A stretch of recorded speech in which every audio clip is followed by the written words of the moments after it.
మీ అభిరుచికి తగ్గ సరికొత్త డిజైన్లు వెరైటీలతో వస్తోంది SKT gold and diamonds. March 29న జూబ్లీ హిల్స్ లో గొప్ప ప్రారంభం.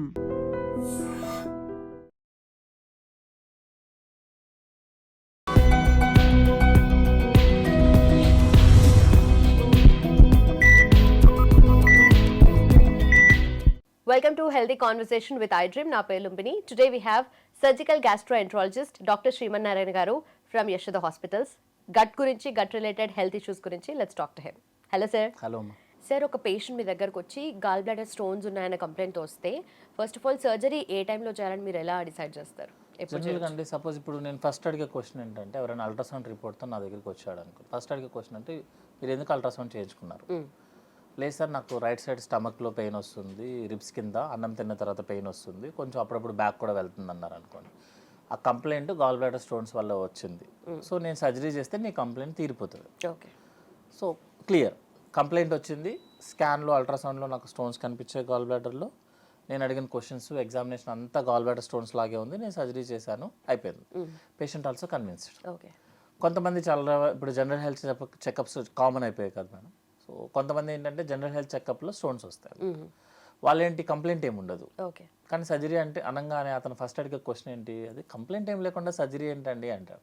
జనరల్గా ఇప్పుడున్న కమర్షియల్ దాంట్లో ఏంటంటే మనం కావాలని సర్జరీస్ చేస్తున్నామన్న ఉద్దేశం ఉంటుంది. బట్ ప్రూవెన్ నాలెడ్జ్ ఏంటంటే జనరల్గా గాల్ బ్లాడర్లో కనుక చిన్న చిన్న స్టోన్స్ వస్తే కాంప్లికేషన్స్ వచ్చే ఛాన్సెస్ ఎక్కువ. ఓకే, ఏ కాంప్లికేషన్స్ అంటే గాల్ బ్లాడర్ కాంప్లికేషన్స్ కాదు, లివర్ కాంప్లికేషన్, ప్యాంక్రియాటిక్ కాంప్లికేషన్స్ అనమాట. డయాబెటీస్ పేషెంట్స్లో ఏంటి అంటే ఈ కాంప్లికేషన్స్ వస్తున్నప్పుడు మనకు కొన్ని సిమ్టమ్స్ వస్తాయి, అవి డయాబెటిక్ పేషెంట్స్కి తెలియదు. సో డయాబెటిక్ పేషెంట్స్కి మనం కంప్లైంట్ ఉన్నా లేకపోయినా సర్జరీ చేయాలి. చిన్న చిన్న స్టోన్స్ ఉన్న వాళ్ళకి కంపల్సరీగా సర్జరీ చేసుకోవాలి. ఎందుకంటే ఫ్యూచర్లో ఇప్పుడు సపోజ్ గాల్ బ్లాడర్ సర్జరీ ఉందనుకోండి, it's around 15 to 20 minutes gall bladder surgery complete అయిపోతుంది. అట్లా కాకుండా గాల్ బ్లాడర్ స్టోన్స్ వల్ల వచ్చే కాంప్లికేషన్స్కి మనం మినిమం 3 సర్జరీస్ చేయాల్సి వస్తుంది. అంత డిఫరెన్స్ ఉంటుంది అనమాట. సో అందుకని రిస్క్ తీసుకోము యాక్చువల్లీ. అలా కాకుండా పెద్ద స్టోన్స్ ఉన్నాయి అనుకోండి మేడం, పెద్ద సైజ్ అంటే 1 to 2 centimeters లాగా ఉందనుకోండి, వాళ్ళకి జనరల్గా గాల్ బ్లాడర్లో ఇన్ఫెక్షన్ వచ్చే ఛాన్సెస్ ఎక్కువ అనమాట. సో వాళ్ళకి మేమేం చెప్తామంటే నీకు కంఫర్టబుల్ టైం తీసుకొని వచ్చి చేయించుకొని. సో సర్జరీ చేయడం అనేది గాల్ బ్లాడర్లో కామన్. ఎలాగో చేయాలి కాబట్టి మీరు కంఫర్టబుల్ టైం తీసుకొని చేసుకోండి. చిన్న చిన్న స్టోన్స్ ఉన్నాయితే యాజ్ ఎర్లీ యాజ్ పాసిబుల్, పెద్ద స్టోన్స్ ఉన్నాయంటే కంఫర్టబుల్ టైం తీసుకోవడం చేయించుకోవడం. సో సర్జరీ చేయడం అనేది గాల్ బ్లాడర్ స్టోన్స్లో కామన్, మీకు సిమ్టమ్స్ ఉన్నా లేకపోయినా. సిమ్టమ్స్ ఉంటే ఈ రోజు ప్రాబ్లమ్ సాల్వ్ అవుతుంది, సిమ్టమ్స్ లేకపోతే ఫ్యూచర్ కాంప్లికేషన్స్ తగ్గుతాయి. ఓకే, సో వాళ్ళ సిమ్టమ్స్ ని బట్టి అండ్ ఏ స్టేజ్ లో ఉన్నారో దాన్ని బట్టి సర్జరీ చేయాలా లేదా డిసైడ్ అవుతుంది. రైట్, అండ్ ఆల్సో ఎక్కువగా ఓపెన్ సర్జరీ చేస్తారా సార్, లేదంటే ఈ మధ్య ఎక్కువగా లాప్రోస్కోపిక్ కూడా అంటున్నారు కదా, సో అలా ఏమైనా చేస్తారు? జనరల్ గా ఓపెన్ సర్జరీ అనేది 15 years బ్యాకే స్టాప్ చేస్తారు. ఇప్పుడు అంతా laparoscopy are robotic surgeries. Laparoscopy robotic surgeries ఏంటంటే మనకి ఇన్సిషన్స్ చాలా చిన్నగా ఉంటాయి, లైక్ హోల్స్ అనమాట, ఆల్మోస్ట్ లైక్ మన పెన్ సైజ్ హోల్స్ ఉంటాయి. సో సర్జరీ అయిపోయిన నెక్స్ట్ రోజు మార్నింగ్ పేషెంట్ వెళ్ళిపోవచ్చు, ఇన్ఫెక్షన్స్ ఉండదు, ఏమి ఉండదు, నథింగ్ అని. ఆల్మోస్ట్ లైక్ పేషెంట్ 1-2 days తర్వాత తన వర్క్ కూడా చేసుకోవచ్చు. So there is no open surgeries. Open ఎప్పుడు చేస్తామంటే లోపల బాగా ఇన్ఫెక్షన్స్ ఉండి ఫుల్గా అతుక్కుపోయి నేను లాప్రోస్కోపీలో చేయలేకపోతున్నాను, so I have to do directly open అన్నప్పుడు మాత్రమే ఓపెన్ సర్జరీస్. ఒక పేషెంట్ ఎవరైనా లాప్రోస్కోపిక్ సర్జరీ చేసుకున్న పేషెంట్ ఓపెన్ చేశారు అంటే అర్థం లోపల డిఫికల్టీ అయినట్టు లెక్క అనమాట. సో ఇప్పుడు అంతా laparoscopy, latest is robotic surgeries. కొంచెం ఇంకా పెయిన్ తగ్గుతుంది, ప్రిసిషన్ ఎక్కువ ఉంటుంది, కాంప్లికేషన్స్ ఇంకా తగ్గుతాయి, బ్లీడింగ్ ఉండదు, ఇన్ఫెక్షన్స్ తగ్గుతాయి, that is robotic. But robotic is little costly కాబట్టి అందరూ ఎఫర్ట్ చేయలేరు.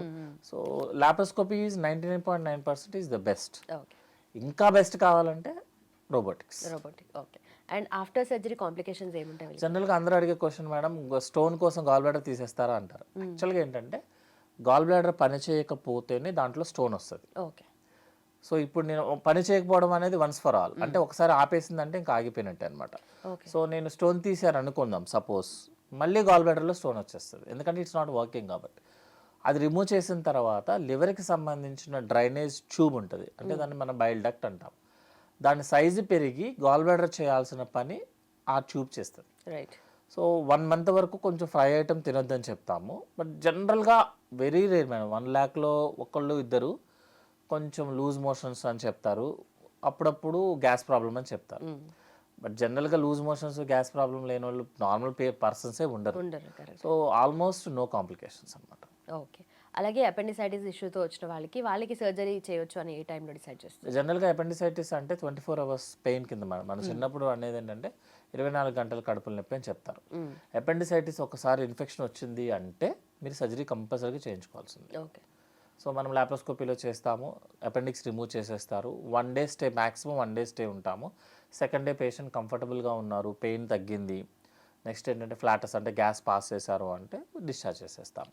ఒక 1 week తర్వాత వచ్చి క్లిప్స్ లాగా అని కొన్నిసార్లు ఏంటంటే అబ్జార్బుల్ సూచర్సే ఉంటాయి, అవి రిమూవ్ చేసుకోవడానికి 1 week తర్వాత వస్తే సరిపోతుంది అనమాట. ఓకే. సో అపెండిసైటిస్కి అయితే క్వశ్చన్స్ లేవు, ఆన్సర్స్ లేవు మ్యామ్. అపెండిసైటిస్ వచ్చిందంటే పేషెంట్కి సర్జరీ చేయాలి. బట్ ఎంత ఎర్లీగా చేస్తామనేది important. But less than 3 days లోపల, ఇప్పుడు అంతా less than 3 days. ఒకప్పుడు ఏంటంటే 1 day లోపల చేయమనేవాళ్ళు. బట్ 1 day అంటే ఒక్కోసారి ఏమవుతుందంటే ఈరోజు నాకు పెయిన్ వస్తుంది, ఈరోజు ఏం స్కాన్ చేయించుకుంటామని రేపు చేయిస్తాను, మళ్ళీ డాక్టర్ అవైలబిలిటీ ఉన్నారా లేదని చెప్పి ఎల్లుండి వస్తాడు పేషెంట్. ఒకసారి అదో కాదు అని చెప్పి డాక్టర్ దగ్గరికి రావడానికి టైం రావట్లేదు. సో 3 days పట్టేస్తుంది. ఇంతకుముందు అయితే 1 dayలో చేసేసేవాళ్ళం, ఇప్పుడు 3 days వరకు కూడా చేస్తున్నాం. సపోజ్ ఒకసారి ఒక్కొక్క పేషెంట్స్ వస్తారు, ఆ టైంలో చేయలేని టైం ఉండొచ్చు కదా, కండిషన్ ఉండొచ్చు. అప్పుడు ఏం చేస్తామంటే 1 month తర్వాత మీకు పెయిన్ ఉన్నా లేకపోయినా అపెండిక్స్ సర్జరీ చేయించుకోమని చెప్తాం. ఓకే. ఎందుకంటే ఈసారి మీరు ఏదైనా ఊరు వెళ్ళినప్పుడు అపెండిసైటిస్ వచ్చింది అనుకోండి, ఇబ్బంది అవుతుంది కాబట్టి జనరల్గా ఒకసారి అపెండిసైటిస్ ఇన్ఫెక్షన్ వస్తే దానికి వచ్చేసినట్టే ఇంకా. సో ఐదర్ అప్పుడు లేకపోతే నెక్స్ట్ టైం. ఓకే. సో ఇది కూడా ఓన్లీ ఆప్షన్ ఇస్ సర్జరీ. అది కూడా laparoscopy is the best and robotic is the highest. Okay. So దీనిలో కూడా లాప్రోస్కోపీ ఆర్ రోబోటిక్ అంటే ఓపెన్ సర్జరీ ఏదైనా చేస్తారంటే ఓపెన్ సర్జరీ జనరల్గా లోపలంతా అతుక్కున్నప్పుడే మేడం. ఇప్పుడున్న సర్జరీ టెక్నిక్లో ఏంటంటే జనరల్గా అబ్డామెన్లో కానీ చెస్ట్లో కానీ ఆల్మోస్ట్ లాపే. సో ఎప్పుడైనా లోపల బాగా పేగులను అతికిపోయి ఇన్ఫెక్షన్ ఎక్కువ ఉంది అన్నప్పుడు కూడా వీళ్ళు ట్రై మ్యాక్సిమమ్లీ లాప్రోస్కోపికల్లీ. లోపల ఏదన్నా ప్రాబ్లం అయ్యి ఏదైనా ఇంజురీస్ ఏదన్నా అయినా లేకపోతే ఇంకా చేయలేను నేను లాప్రోస్కోపీలో ఇది అవ్వదు, పని అవ్వదు, ఓపెన్ అంటే మనం హ్యాండ్తో చేస్తాం కదా. 100 గోల్డ్ స్టాండర్డ్ ఫర్ సర్జరీ అనేది open. Okay. But gold standard కోసం ఇన్సిషన్స్ ఇవ్వలేం కదా, కట్ చేయలేం కదా. So always you have to choose the best or better, that is lap or robotics. Okay. And also hernia issues కూడా ఎక్కువైపోతున్నాయి ఈ మధ్య, ఎస్పెషలీ ఫీమేల్స్లో, దట్టు యంగ్ ఫీమేల్స్లో కూడా ఎక్కువైపోతున్నాయి కదా. సో వాళ్ళు అలాంటి కంప్లైంట్తో వచ్చినప్పుడు సర్జరీ చేయాలా వద్దా అని ఎలా డిసైడ్ చేస్తారు? జనరల్గా మేడం హెర్నియా అంటే ఏంటి అంటే మనకి లోపల స్కిన్ తర్వాత ఒక షీట్ ఉంటుంది అనమాట, లైక్ టఫ్ షీట్ లాగా, మన పేగులు అన్నిటికీ సపోర్ట్ లాగా. బయట నుంచి ఏదైనా ఇంజరీస్ వచ్చినా కూడా ప్రొటెక్ట్ చేసుకోవడానికి ఒక షీట్ ఉంటుంది. ఆ షీట్ ఏంటంటే మజిల్తో మేడప్ అనమాట. ఒక్కోసారి మనం సర్జరీ చేసిన పేషెంట్స్కి లేకపోతే ప్రెగ్నెన్సీ టైంలో బాగా పొట్టంతా కొంతమందికి ఉబ్బుతుంది కదా, వాళ్ళకి ఏంటంటే ఆ షీట్లో చిన్న చిన్న వీక్నెస్లు వస్తాయి అన్నమాట. లేకపోతే షీట్ నేను కట్ చేసిన తర్వాత ఒక పాత సర్జరీస్ అయినాయి అనుకోండి, లైక్ సిజేరియన్, హిస్టెక్టమీ, లేకపోతే ఇంతకుముందు ఏదైనా సర్జరీస్ అయితే ఆ షీట్ వీక్ అవుతుంది అనమాట. ఆ షీట్ వీక్నెస్లో నుంచి మనకి ఇంటెస్టైన్ బయటకు వస్తుంది, బయటకంటే చర్మం కిందకు వస్తుంది, దాన్నే హెర్నియా అంటారు. ఇప్పుడు మీకు అక్కడ కామన్ ప్రాబ్లం ఏంటి, షీట్ వీక్ అయింది, నేను మెడిసిన్స్ ఇస్తే తగ్గదు కదా, నేను ఆ షీట్ని స్ట్రెంథెన్ చేయాలి. సో ఏం చేస్తానంటే సర్జరీ చేయాలి. సర్జరీ చేసి ఏదైతే ఇంటెస్టైన్ బయటకు వచ్చిందో దాన్ని మళ్ళీ లోపల పెట్టేసేసుకొని ఆ షీట్ని మళ్ళీ క్లోజ్ చేసి అది మళ్ళీ రాకుండా మెష్ అడ్డం పెట్టాలి. సో హెర్నియా పేషెంట్కి సర్జరీ కంపల్సరీ. హెర్నియా పేషెంట్కి ల్యాబ్ చేస్తామా రోబోటిక్ అనేది పేషెంట్ యొక్క ఫైనాన్షియల్ కంఫర్టబుల్ అనమాట. బెస్ట్ అనేది ఇప్పుడు రోబోటిక్దే ఉంటుంది, ఎందుకంటే పెయిన్ తక్కువ ఉంటుంది కాబట్టి. Laparoscopic next best. ఓపెన్ అయితే మాత్రం మ్యాక్సిమం చేయము ఎప్పుడు కూడా, కానీ మెష్ పెట్టడం కంపల్సరీ. మెష్ మీ జీవితాంతం లైఫ్ లాంగ్ అక్కడే ఉంటుంది. కొంతమంది ఏం చేస్తారంటే మెష్ పెట్టిన తర్వాత కొంచెం పట్టుకున్నట్టు ఉంటుంది అని ఆ ఫీలింగ్ ఉంటుంది, లోపల ఫారెన్ బాడీ ఉంది కదా, బట్ 6 monthsలో సెట్ అయిపోతుంది. జనరల్గా కాంప్లికేషన్స్ ఏంటంటే ఇలాంటి మెష్ కండిషన్లో ఇన్ఫెక్షన్ వచ్చే ఛాన్సెస్ ఉంటుంది. సో అందుకని ఏం చేస్తారంటే మనం హయ్యర్ సెంటర్స్లోనే చేయించుకుంటే better. But immediately after the surgery వచ్చే ఛాన్సెస్ ఎక్కువ ఉంటుందండి, ఎందుకంటే మెష్ కాబట్టి అది ఫారెన్ బాడీ అన్నమాట. మనం కరెక్ట్గా స్టెరైల్ టెక్నిక్స్ యూజ్ చేయకపోతే ఇన్ఫెక్షన్ వస్తుంది. ఒక్కసారి మెష్ ఇన్ఫెక్ట్ అయితే ఆ మెష్ని రిమూవ్ చేసేదాకా తగ్గదు, బాడీ రియాక్ట్ అవుతూనే ఉంటుంది. అందుకని ఏంటంటే మనము ఈ ఒక్క సర్జరీ మాత్రం కంపల్సరీగా హయ్యర్ సెంటర్స్లోనే రికమెండ్ చేస్తాం యాక్చువల్గా అనమాట. ఎందుకంటే స్టెరిలైజేషన్ టెక్నిక్ బాగుంటుంది కాబట్టి రెగ్యులర్గా చేసే సెంటర్స్లోనే. మీరు అపెండిక్స్ కానీ గాల్ బ్లాడర్ కానీ ల్యాబ్ సెంటర్ ఎక్కడైనా చేయించుకోవచ్చు యాక్చువల్లీ. బట్ మెష్ రిపేర్ చేయాలి, హెర్నియా రిపేర్ అంటే మాత్రం హయ్యర్ సెంటర్స్లో ఎందుకంటే స్టెరిలైజేషన్ టెక్నిక్స్ కరెక్ట్గా ఉంటాయి కాబట్టి. ఓకే. బట్ ప్రెగ్నెన్సీ టైంలో కాకుండా నార్మల్గా ప్రెగ్నెంట్ అవ్వకపోయినా కూడా ఈ ప్రాబ్లమ్స్ వస్తాయి కదా చాలా ప్రెగ్నెన్సీ మందికి. టైంలో జనరల్గా ప్రెగ్నెన్సీ అయిపోయిన తర్వాతే వస్తుంది. ఏదన్నా పొట్టకి అబ్డామెన్కి ఏదైనా సర్జరీ చేస్తే ఫస్ట్ టైం సర్జరీకి 80% స్ట్రెంత్ తగ్గుతుంది మేడం. ఓకే. సెకండ్ టైం సర్జరీకి 40% పడిపోతుంది. థర్డ్ టైం సర్జరీ చేశారనుకోండి సపోజ్, లైక్ పాతకాలంలో సిజేరియన్ సెక్షన్సే కదా, అన్ని నార్మల్ డెలివరీస్ కన్నా సిజేరియన్లు ఎక్కువ కదా. ఇప్పుడంటే కొంచెం లేటెస్ట్గా అన్ని నార్మల్ డెలివరీస్కి వస్తున్నాయి. అప్పుడు అంటే ఇప్పుడు ఆ డిఫరెన్స్ వచ్చిందంటారా? డిఫరెన్స్ వచ్చింది మేడం, డిఫరెన్స్ వచ్చింది. బట్ పేమెంట్ నార్మల్ డెలివరీస్కి ఎక్కువ వస్తుంది యాక్చువల్గా. ఓకే. సో అంటే జస్ట్ నార్మల్గా చెప్తున్నాను, ఇప్పుడు అంతా నార్మల్ డెలివరీస్. ఎందుకంటే బిఫోర్ ప్రెగ్నెన్సీ ఎలా ప్లాన్ చేసుకోవాలో చెప్తున్నాము, ప్రెగ్నెన్సీ టైంలో ఎలా ఉండాలి బట్ అయినా కూడా చాలా మంది ఆ స్ట్రెంత్ లేక సి సెక్షన్కే వెళ్తున్నారు కదా. అంటే సి సెక్షన్ కంటే మీరు నార్మల్ డెలివరీ అంటే 24 hours మీరు ఆ పెయిన్స్ భరిస్తూ వెయిట్ చేయాల్సి వస్తుంది. నెక్స్ట్ ఏంటంటే మనకి వెయిట్కి ప్రపోర్షన్ ఉంటుంది యాక్చువల్గా. ఇంతకుముందు అంటే అంతా ఫిజికల్ లేబర్స్ అలా ఉండేసి మజిల్ అంతా స్ట్రెంత్ ఉండేది, పెల్విక్ మజిల్స్. అంటే వాళ్ళు కింద కూర్చొని లెగవటము, వర్క్ అంతా కిందే కదా, పొలాల్లో మనం చేసే పని అంతా కింద కూర్చొని లెగటమే కదా. సో పెల్విక్ మజిల్ చాలా స్ట్రెంత్ అని ఉండేది, అబ్డామినల్ మజిల్స్. ఈవెన్ ఫీమేల్స్ కూడా ఆల్మోస్ట్ లైక్ మీకు మేల్కి మజిల్ ఉన్నంత స్ట్రెంత్ ఉండేది. ఇప్పుడు మేల్కే లేదు మజిల్ స్ట్రెంత్, ఇంకా ఫీమేల్కి కష్టం అవుతుంది కదా. ఇంకోటి ఏంటంటే ఆ 24 hours వెయిట్ చేయడానికి జనరల్గా ప్రిఫర్ అవ్వట్లేదు. I'm not commenting anything, but why ఇది అనేది మనం కూడా ఏంటంటే ప్రెగ్నెన్సీయే 30 years ఆ టైం చేస్తున్నారు యాక్చువల్గా అనమాట. సో ప్రతి pregnancy precious pregnancy, so issues ఏం అవడానికి లేదు. సో జనరల్గా సిజేరియన్ అనేది కంట్రోల్డ్ కండిషన్ కాబట్టి ప్రిఫర్ చేస్తున్నారు. But we are very against of caesarean sections. కాకపోతే కొన్నిసార్లు పెల్విస్కి అను బేబీకి ఉన్న వెయిట్కి హెడ్కి మిస్ మ్యాచ్ అయితే కంపల్సరీగా సిజేరియన్కి వెళ్ళాలి. సో ప్రతి దానికి 2 సైడ్లు ఉంటాయి, పాజిటివ్ ఉంటుంది, నెగిటివ్ ఉంటుంది. But number of cuts, me abdomen మీద నెంబర్ ఆఫ్ కట్స్ పెరిగే కొద్దీ హెర్నియా వచ్చే ఛాన్సెస్ డబుల్ అయిపోతూ ఉంటుంది.